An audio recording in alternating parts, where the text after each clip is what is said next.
ربنا إني أسكنت من ذريتي بواد غير ذي زرع عند بيتك المحرم ربنا ليقيموا الصلاة ورحمۃ اللہ وبرکاتہ۔ الحمدللہ رب العالمین، والصلاة والسلام علی اشرف الانبیاء والمرسلین نبینا محمد وعلی آلہ وصحبہ اجمعین، اما بعد۔ محترم حضرات و خواتین، اللہ تعالیٰ کا لاکھ لاکھ شکر و احسان ہے کہ آج ہم پھر قرآن و حدیث کی باتیں لے کر آپ کی خدمت میں حاضر ہوئے ہیں۔ اللہ تعالیٰ سے اس دعا کے ساتھ کہ الہ العالمین آج کی اس مجلس میں قرآن و حدیث کی باتیں ہمیں آپ تک پہنچانے کی اور ہم سب کو اس کو سن کر اس پر عمل کرنے کی توفیق عطا فرمائے، آمین یا رب العالمین۔ پچھلے ہفتے میں ہم نے آپ سے حضرت ابراہیم علیہ الصلاۃ والتسلیم کے متعلق کچھ باتیں پیش کی تھیں۔ وہ ایام جو عراق میں آپ نے گزارے تھے، اور جیسا کہ آپ جانتے ہیں کہ حضرت ابراہیم علیہ الصلاۃ والتسلیم کی پیدائش بابل میں یعنی عراق میں ہوئی، اور وہاں پر بہت ساری پریشانیوں سے آپ کو دوچار ہونا پڑا، جبکہ حضرت ابراہیم علیہ الصلاۃ والتسلیم کی ذات جلیل القدر اور مقرب ترین پیغمبروں میں سے ایک ہے، اور آپ کو خلیل اللہ یعنی اللہ کے دوست کے خطاب سے نوازا گیا ہے۔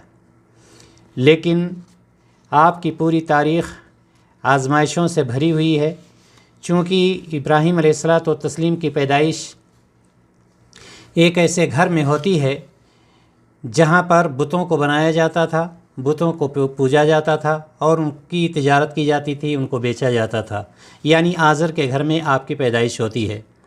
حضرت ابراہیم علیہ الصلاۃ والتسلیم بچپن ہی سے بتوں کے خلاف تھے، اور بہت سارا مشاہدہ کیا، اور لوگوں کے بیچ میں اللہ تبارک و تعالیٰ کی مخلوق ہی سے لوگوں کو سمجھانے کی کوشش کی کہ اللہ تعالیٰ کی ذات کچھ اور ہے، زمین و آسمان کو پیدا کرنے والی ذات اور ہے، سورج، چاند، ستارے یہ معبود نہیں ہو سکتے۔ اسی طرح سے حضرت ابراہیم علیہ الصلاۃ والتسلیم نے جب بتوں کی مخالفت کی تو آپ یہ بھی جانتے ہیں کہ قوم کے لوگوں نے ان کو پریشان کرنا شروع کر دیا۔ اس وقت خاص طور سے جب ابراہیم علیہ الصلاۃ والتسلیم نے بتوں کو توڑ دیا تھا، سارے لوگ میلے میں چلے گئے اور خود جا کر کے بتوں کو توڑا اور اس کلہاڑی کو بڑے بت کے گلے میں لٹکا دیا، یہ ثابت کرنے کے لیے کہ یہ جو بتوں کی پوجا کر رہے ہیں وہ ابھی ان کے سمجھ میں بات آئے گی، اور یقیناً انہوں نے سمجھانے کی کوشش کی۔ جب ابراہیم علیہ الصلاۃ والتسلیم سے پوچھا گیا تو انہوں نے یہی کہا کہ تم اپنے بڑے بت سے پوچھ لو، اسی کے گلے میں کلہاڑی ہے، اسی نے توڑا ہوگا۔ تو ان لوگوں نے بھی یہ کہا کہ نہیں، یہ تو نہ بول سکتے ہیں، نہ چل سکتے ہیں، نہ کچھ طاقت رکھ سکتے ہیں، اور یہی بات کہلوانا چاہتے تھے حضرت ابراہیم علیہ الصلاۃ والتسلیم۔ یہاں تک کہ جو بادشاہ تھا نمرود، اس بادشاہ کے دربار میں حاضر کیا گیا اور بادشاہ سے بھی مناظرہ ہوا۔ بادشاہ سے جب مناظرہ ہوا تو بادشاہ نے پوچھا تم کس کی عبادت کرتے ہو؟ تو حضرت ابراہیم علیہ الصلاۃ والتسلیم نے فرمایا کہ میں اس کی عبادت کرتا ہوں جو پیدا کرتا ہے، جو مارتا ہے، جو زندگی دینے والا ہے، جو موت دینے والا ہے۔ تو بادشاہ نے کہا کہ میں بھی زندگی اور موت دینے والا ہوں۔ لیکن حضرت ابراہیم علیہ الصلاۃ والتسلیم جس طرح سے سوالات اور جوابات کرتے گئے، بادشاہ بھی لاجواب ہو گیا، نمرود لاجواب ہو گیا، اور آخرکار لوگوں نے یہ فیصلہ کیا کہ ان کو آگ کے حوالے کر دیا جائے۔ اور پھر آگ میں بہت اختصار کے ساتھ، چونکہ پہلے اس کا درس ہمارا ہو چکا ہے، حضرت ابراہیم علیہ الصلاۃ والتسلیم کو آگ کے حوالے کر دیا گیا۔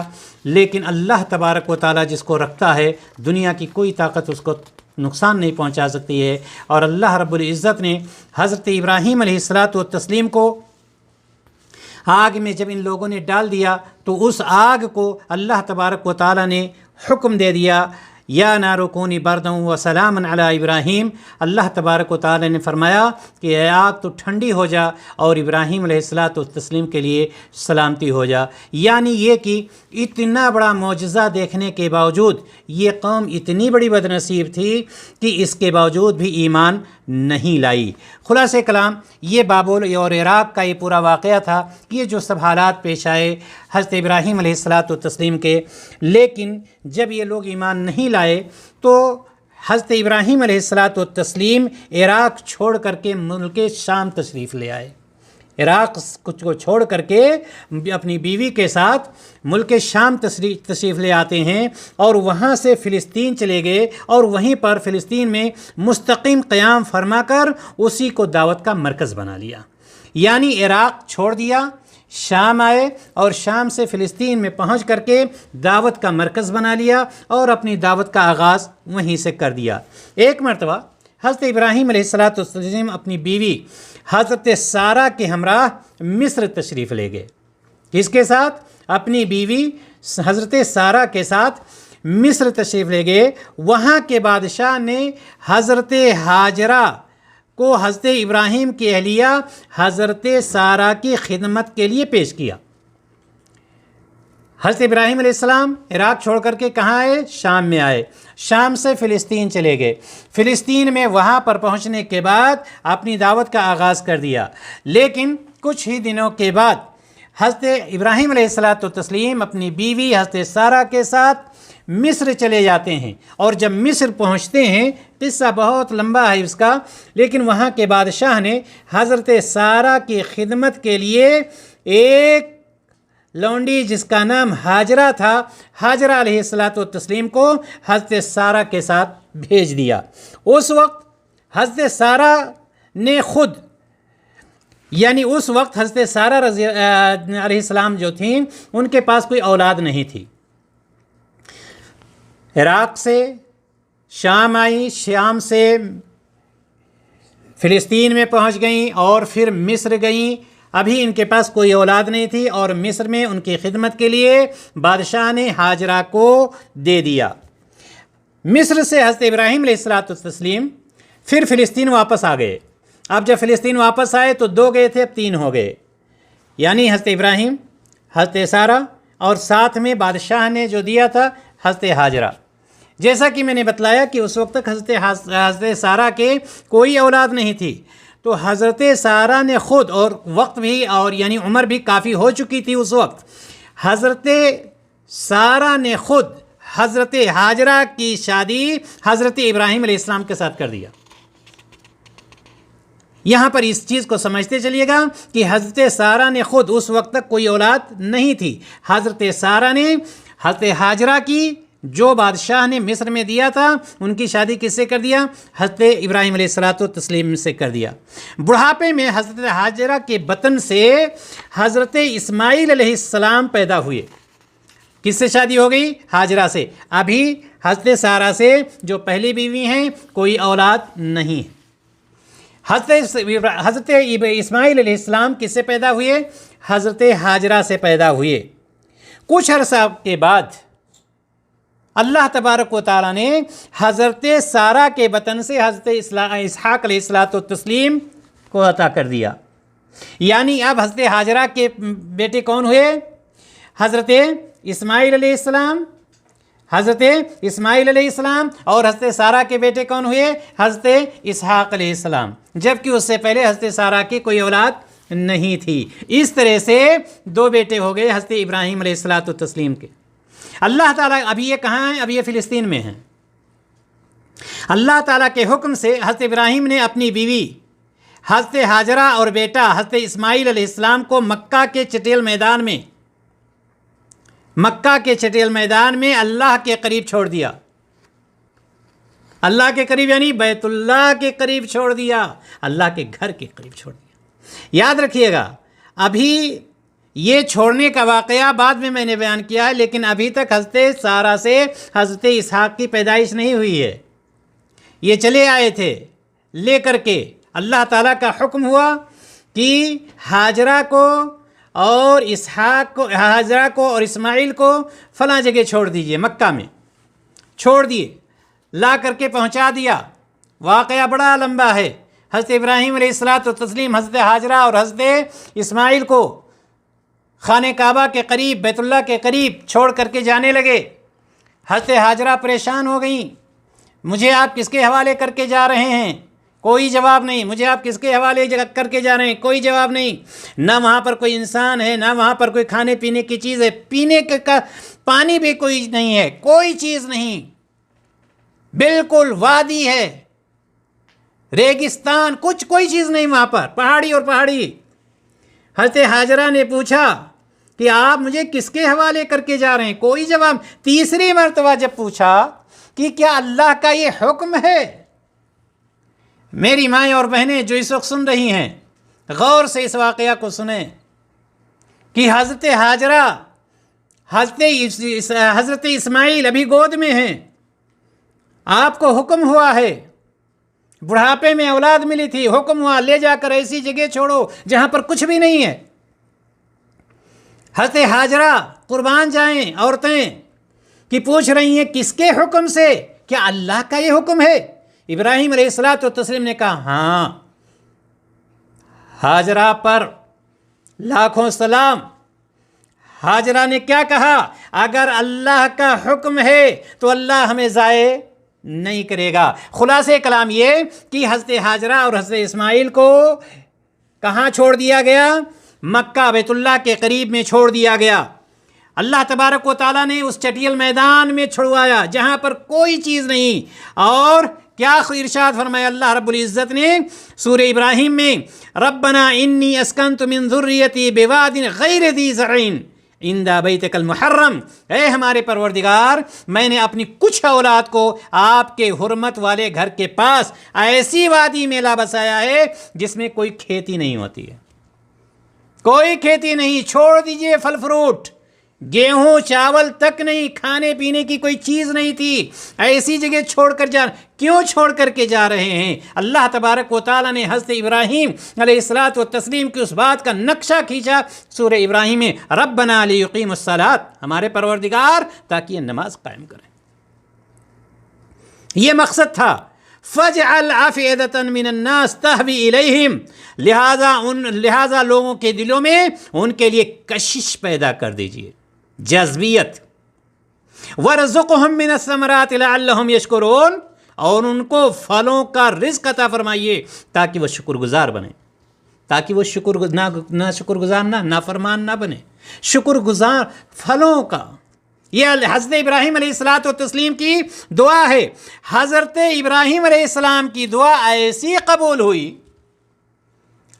قبول ہوئی کہ دنیا بھر کے مسلمانوں کے دل مکہ مکرمہ کی طرف کھینچے چلے جاتے ہیں۔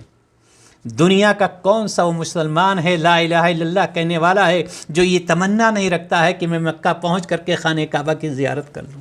یہ کس کی دعا کا اثر ہے؟ یہ حضرت ابراہیم علیہ الصلاۃ والتسلیم کی دعا۔ چنانچہ ہر مسلمان کی خواہش ہوتی ہے کہ وہ کم از کم ایک مرتبہ خانہ کعبہ کی زیارت کر لے، اور ہماری یہ دعا کہ الہ العالمین اب تک وہ دنیا کے تمام مسلمان مرد اور عورتیں جنہوں نے خانہ کعبہ کی زیارت نہیں کی ہے، اے اللہ تو ان کو خانہ کعبہ کی زیارت کرنے کی توفیق عطا فرما۔ میں بتلا یہ رہا تھا کہ اللہ تبارک و تعالیٰ کے حکم سے حضرت ابراہیم نے اپنی بیوی کو، اپنے بیٹے کو بیت اللہ کے پاس چھوڑ دیا جہاں پر کوئی چیز نہیں تھی، کھانے پینے کی کوئی انسان نہیں، کوئی حیوان نہیں، کوئی چیز نہیں، لیکن مقصد کیا تھا؟ وہ سورہ ابراہیم میں اللہ تبارک و تعالیٰ نے اس کا نقشہ کھینچ دیا ہے۔ مسئلہ یہاں پر یہ آیا کہ جب کھانے پینے کی چیزیں ختم ہو گئیں، حضرت اسماعیل ابھی دودھ پی رہے ہیں، ماں کا دودھ پی رہے ہیں، ماں کو پینے کے لیے پانی نہیں ہے، ماں کو دودھ کہاں سے آئے گا؟ پریشانی کے عالم میں کوئی کھانے پینے کی چیز نہیں۔ اب وہ لوگ جنہوں نے خانہ کعبہ کی زیارت کی ہے، جنہوں نے صفا مروہ کا دوڑ لگایا ہے، وہ اپنے ذہن میں صفا اور مروہ کو رکھیں۔ حضرت ہاجرہ جب پانی ختم ہو جاتا ہے، کھانے پینے کی چیزیں ختم ہو جاتی ہیں، تو وہاں سے چل کر کے صفا پہاڑی جو قریب میں تھی وہاں پر جاتی ہیں، اور وہاں پر پہنچنے کے بعد تلاشتی ہیں کہ کہیں سے کچھ نظر آ جائے، کہیں سے کچھ نظر نہیں آ رہا ہے۔ وادی میں اترتی ہیں، یہاں تک کہ چلتے چلتے مروہ پہاڑی پر پہنچ جاتی ہیں، دوڑ کر کے مروہ پہاڑی پر پہنچ جاتی ہیں، وہاں سے دیکھتی ہیں، وہاں پر بھی کوئی کچھ نظر نہیں آتا، کوئی چیز نہیں، پریشان ہیں، لیکن اللہ تبارک و تعالیٰ جس کو رکھے دنیا کی کوئی طاقت اس کو نقصان نہیں پہنچا سکتی ہے۔ پانی کا چشمہ زمزم جاری ہوا اسی جگہ پر جہاں پر حضرت اسماعیل علیہ السلام لیٹے ہوئے تھے اور ان کی ماں حضرت ہاجرہ پانی کی تلاش میں دوڑ رہی تھیں۔ اختصار کے ساتھ میں آپ کو یہ بیان کر رہا ہوں کہ وہاں پر پانی کا چشمہ جاری ہو گیا، اللہ تبارک و تعالیٰ نے پانی کا چشمہ جاری کر دیا۔ پانی کی سہولت دیکھ کر کے ایک قبیلہ وہاں سے گزر رہا تھا تو وہاں پر ٹھہر گیا، اور حضرت ہاجرہ سے، یہ پہلا قبیلہ تھا حضرت ہاجرہ کے بعد جو وہاں سے گزر رہا تھا، وہاں پر دیکھا کہ کچھ پرندے منڈلا رہے ہیں، تو یہ اس کی علامت ہوتی ہے کہ وہاں پر کوئی پانی ہے۔ دیکھا کہ ہاں وہاں پر پانی ہے، حضرت ہاجرہ سے ان لوگوں نے اجازت مانگی، حضرت ہاجرہ نے کچھ شرطوں کے ساتھ ان کو اجازت دے دی۔ حضرت ابراہیم علیہ السلام کو، اب حضرت ابراہیم علیہ السلام ہیں کہاں؟ بھی فلسطین پہنچ چکے ہیں، اور وہاں پر حضرت اسحاق کی پیدائش بھی ہو چکی ہے۔ حضرت اسحاق کی پیدائش کس سے ہوئی؟ حضرت سارہ سے، جو آپ کی پہلی بیوی تھیں۔ دوسری بیوی حضرت ہاجرہ، جس کے بیٹے کون ہیں؟ حضرت اسماعیل۔ حضرت اسماعیل ہاجرہ اپنی ماں کے ساتھ مکہ میں، یہ حضرت ابراہیم علیہ السلام اپنی بیوی سارہ اور اسحاق کے ساتھ کہاں ہیں؟ فلسطین میں۔ اللہ تبارک و تعالیٰ نے خواب دکھایا، اور آپ جانتے ہیں نبیوں کا خواب سچا ہوتا ہے، نبیوں کا خواب سچا ہوتا ہے۔ بڑھاپے میں حضرت اسماعیل اور حضرت اسحاق اللہ تبارک و تعالیٰ عطا کرتا ہے، اور بڑھاپے میں جب یہ حضرت اسماعیل چلنے پھرنے کے لائق ہو جاتے ہیں تو خواب میں کیا آتا ہے؟ خواب میں یہ آتا ہے کہ باپ بیٹے کو ذبح کر رہا ہے۔ اور ہمارا اور آپ کا یہ خواب تو نہیں تھا نا کہ ہم دن بھر چلاتے ہیں، وہی رات کو خواب میں دیکھنے لگتے ہیں۔ ہمارا اور آپ کا خواب تو یہ ہوتا ہے نا۔ نبیوں کا خواب ایسا نہیں ہوتا ہے، نبیوں کا جو خواب ہوتا ہے وہ سچا ہوتا ہے۔ اللہ کے اس حکم کی تعمیل کے لیے فوراً فلسطین سے مکہ پہنچ گئے۔ فلسطین میں خواب دیکھا کہ میں اپنے بیٹے حضرت اسماعیل کو ذبح کر رہا ہوں۔ کیا کس لیے پہنچے تھے؟ یہ بتلانے کے لیے کہ آرام سے زندگی گزارو، کچھ ہونے والا نہیں ہے، تم میرے بڑھاپے کے سہارا ہو، تم جیسا بھی کرو، جیسے بھی رہو۔ نہیں، حضرت ابراہیم علیہ السلام جانتے تھے کہ اسماعیل اس وقت ہمارے بڑھاپے میں کام آنے کے لائق ہو گئے ہیں، اور کیوں نہ جانے اللہ تبارک و تعالیٰ نے اسی نقشے کو تو کھینچا ہے۔ سورۃ الصافات میں کیا فرماتا ہے؟ فَلَمَّا بَلَغَا مَعَهُ السَّعْيَ قَالَ يَا بُنَيَّ إِنِّي أَرَىٰ فِي الْمَنَامِ أَنِّي أَذْبَحُكَ فَانظُرْ مَاذَا تَرَىٰ۔ جب لڑکا چلنے پھرنے کے لائق ہو گیا، جب سہارا دینے کے لائق ہو گیا، جب ہاتھ بٹانے کے قابل ہو گیا، جب کچھ امید بن گئی، تو کیا ہو گیا؟ یا بنی انی اریٰ فی المنام انی اذبحک، اے بیٹے میں نے خواب دیکھا ہے کہ میں تمہیں ذبح کر رہا ہوں۔ اللہ اکبر! کتنی بڑی آزمائش! پہلی آزمائش کہ ایک ایسی جگہ پر لے جا کر چھوڑ دیا جہاں کوئی چیز کھانے پینے کی ہے ہی نہیں، اللہ کا حکم تھا، اب سب کچھ صحیح ہو گیا۔ اب آزمائش آ رہی ہے، ابراہیم جاؤ اپنے بیٹے کو ذبح کرو۔ باپ اللہ کا فرما بردار، اور بیٹا اس باپ کا بیٹا جو اللہ تعالیٰ کا فرما بردار ہے، اس باپ کا بیٹا جو اللہ تعالیٰ کا فرما بردار ہے۔ بیٹے نے بھی کیا کہا کہ نہیں، ایسا نہیں ہو سکتا ہے۔ کیا یہ کہا؟ نہیں، فانظر ماذا تری، سوچ لو، خیال کر لو، اے اسماعیل تمہارا کیا خیال ہے؟ میں نے تو یہ خواب دیکھا ہے کہ میں تمہیں ذبح کر رہا ہوں۔ وہ کہتے ہیں ہونہار بروا کے ہرے ہرے پات، ہو سکتا ہے آپ لوگوں نے سنا ہو، اگر کھیتی اچھی ہوتی ہے نا تو اس کی ڈالیاں، اس کی شاخیں، اس کے پتے سب ویسے ہی ہوتے ہیں، حضرت ابراہیم کی اولاد تھی نا. انہوں نے کیا کہا؟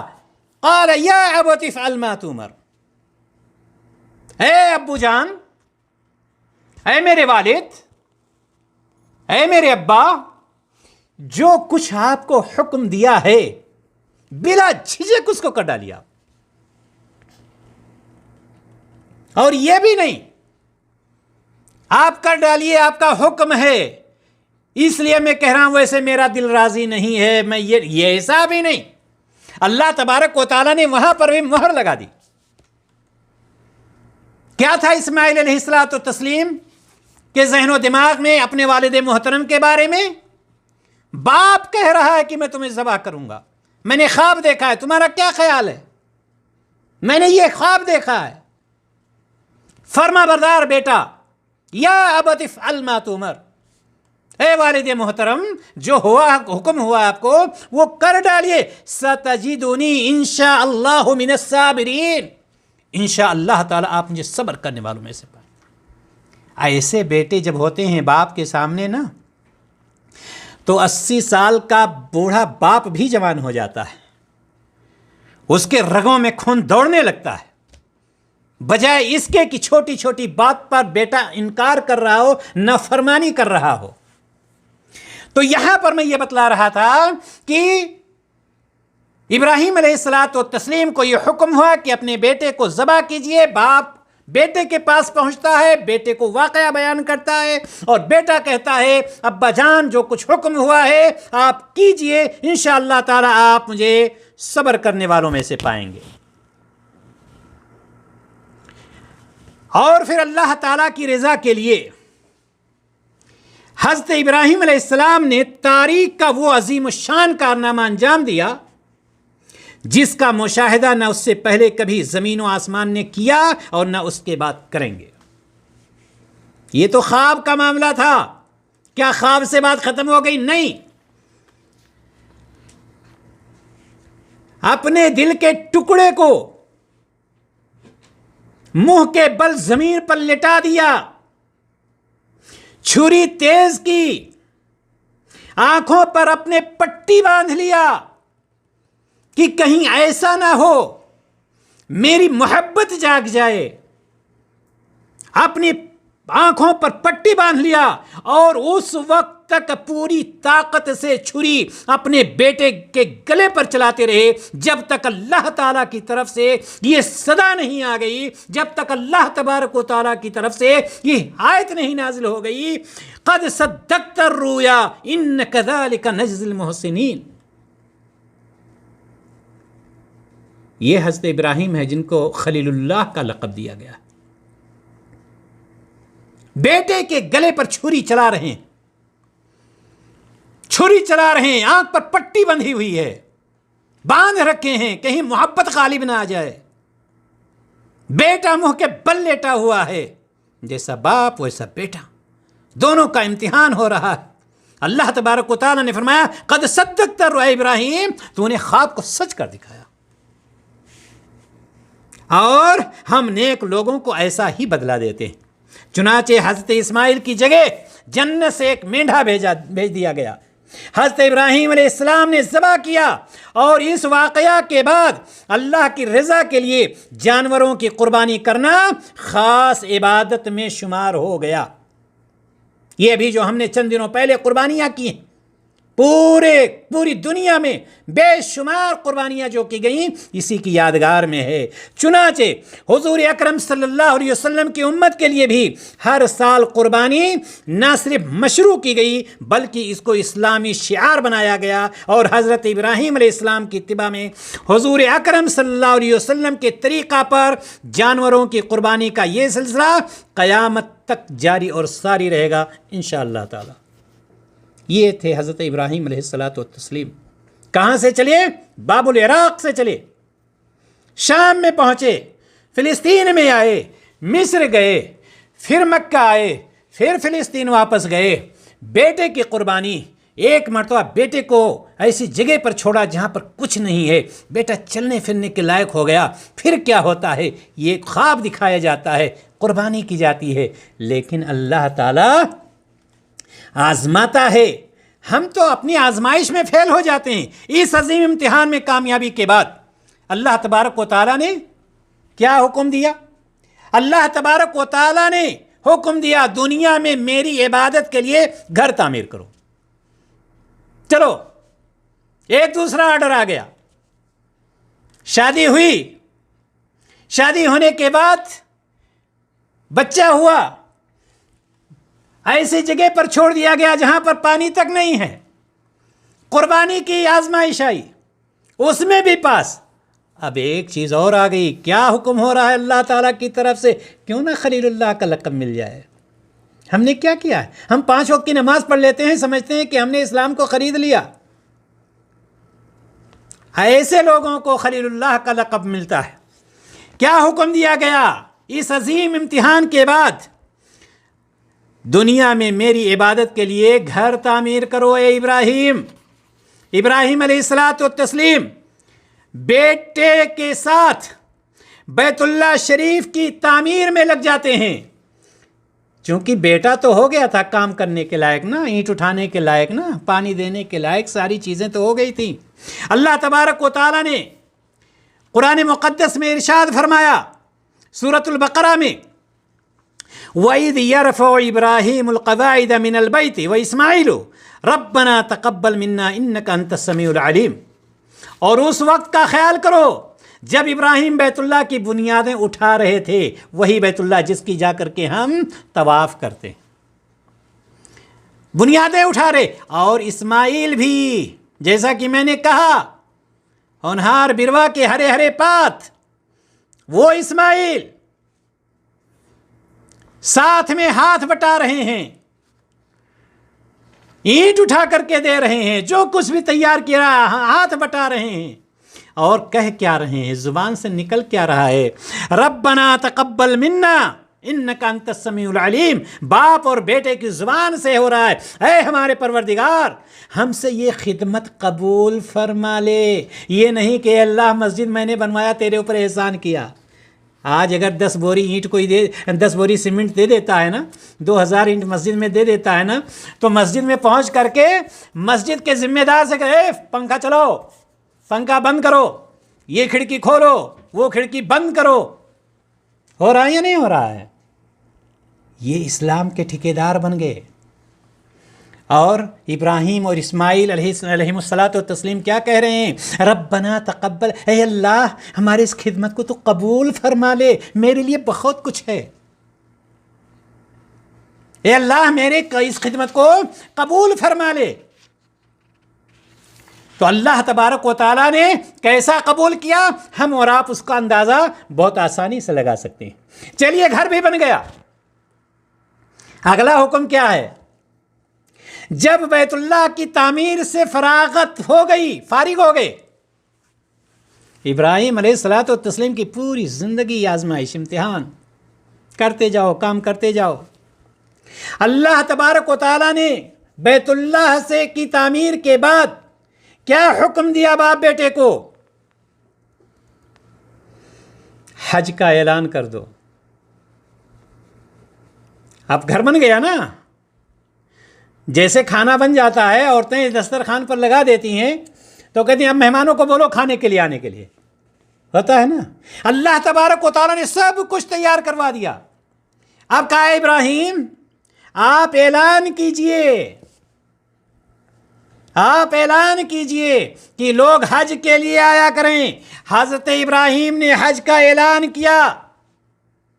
اللہ تبارک و تعالیٰ نے حضرت ابراہیم علیہ السلام کا اعلان نہ صرف اس وقت کے زندہ لوگوں تک پہنچا دیا، بلکہ ارواح عالم میں تمام روحوں نے یہ آواز سنی۔ جس شخص کی قسمت میں بیت اللہ کی زیارت لکھی تھی، اس نے اس اعلان کا جواب میں کیا، اس اعلان کے جواب میں کیا کہا؟ لبیک اللہم لبیک، حاضر ہوں اے اللہ، میں حاضر ہوں۔ یہ کس سے اعلان کروایا گیا تھا؟ یہ حضرت ابراہیم علیہ الصلوۃ والتسلیم سے اعلان کروایا گیا تھا۔ اور اللہ تعالیٰ نے اسی نقشے کو کھینچا سورۃ الحج میں، لوگوں میں اعلان کا، حج کا اعلان کرو کہ وہ تمہارے پاس پیدل چل کر کے آئیں گے، اپنے پیروں کے بل چل کر کے آئیں گے، دور دراز کے راستوں سے سفر کرنے والی ان اونٹنیوں پر سوار ہو کر آئیں گے جو لمبے سفر سے دبلی ہو گئی ہیں، اگرچہ وہ دبلی ہو، لیکن لوگ جو راستہ اپنا پائیں گے اس راستے سے چل کر کے یہاں تک پہنچیں گے۔ آج کی تاریخ میں ہم دیکھیں دنیا کے کونے کونے سے لاکھوں عازمین حج کا ترانہ یعنی لبیک پڑھتے ہوئے مکہ مکرمہ پہنچ کر حضور اکرم صلی اللہ علیہ وسلم کے بتائے ہوئے طریقے کے مطابق عمرہ کرتے ہیں اور حج کرتے ہیں۔ یہ اعلان کس کا تھا؟ یہ اللہ تعالیٰ کا تھا۔ کس کے ذریعے سے تھا؟ حضرت ابراہیم علیہ الصلوۃ والتسلیم کے ذریعے سے تھا۔ اور اللہ تبارک و تعالیٰ نے یہی نہیں کہ اس وقت کے لوگوں کے لیے بلکہ سارے لوگوں کے لیے، آج دیکھیں ابھی چند ہی دن ہوئے ہیں، اگرچہ اس سال حالات کے پیش نظر کم ہی لوگوں نے حج کیا، لیکن آپ نے ٹیلی ویژن میں دیکھا ہوگا کہ کس طرح سے حجاج کرام حرم میں پہنچ رہے ہیں، سعی کر رہے ہیں، منی میں پہنچ رہے ہیں، عرفہ میں پہنچ رہے ہیں، مزدلفہ آ رہے ہیں، رمی جمرات کر رہے ہیں، قربان وغیرہ وغیرہ۔ یہ کس کے ذریعے سے ہوا؟ اللہ تبارک و تعالیٰ نے حضرت ابراہیم علیہ الصلوۃ والتسلیم کے ذریعے سے کروایا۔ خلاصہ کلام یہ ہے کہ میں نے آپ کے سامنے آج یہ پیش کرنا تھا کہ شام سے لے کر کے مکہ تک کی زندگی میں آپ حضرت ابراہیم علیہ الصلوۃ والتسلیم نے کیا کیا ہے، اور ہم کیوں حج کرتے ہیں، ہم کیوں قربانی کرتے ہیں، اللہ تبارک و تعالیٰ نے کس طرح سے اس کو مشروع کرا دیا ہے۔ اللہ تعالیٰ سے ہم دعا کرتے ہیں الہ العالمین ہمیں حضرت ابراہیم علیہ الصلوۃ والتسلیم کے راستے پر چلنے کی، جناب محمد رسول اللہ صلی اللہ علیہ وسلم کے بتائے ہوئے طریقے کے مطابق زندگی گزارنے کی توفیق عطا فرمائے، اور وہ تمام حجاج کرام جنہوں نے اس سال یا اس سے پہلے کبھی بھی حج کیا ہے، عمرہ کیا ہے، الہ العالمین ان کے حج کو، ان کے عمرے کو قبول فرمائے، اور جنہوں نے اب تک حج اور عمرہ نہیں کیا ہے، دنیا کے کسی بھی گوشے میں ہیں، الہ العالمین انہیں توفیق عطا فرما کہ تیرے گھر کی زیارت کریں، مسجد نبوی کی زیارت کریں، حرمین شریفین کی زیارت کریں، اور اپنے گناہوں سے پاک و صاف ہو کر اپنے گھروں کو واپس جائیں۔ ہم اللہ تبارک و تعالیٰ سے دعا کرتے ہیں الہ العالمین ہماری ان تمام باتوں کو جو کتاب و سنت کی روشنی میں پیش کی گئی ہیں، ہم سب کو اس پر عمل کرنے کی توفیق عطا فرمائے۔ السلام علیکم ورحمۃ اللہ وبرکاتہ۔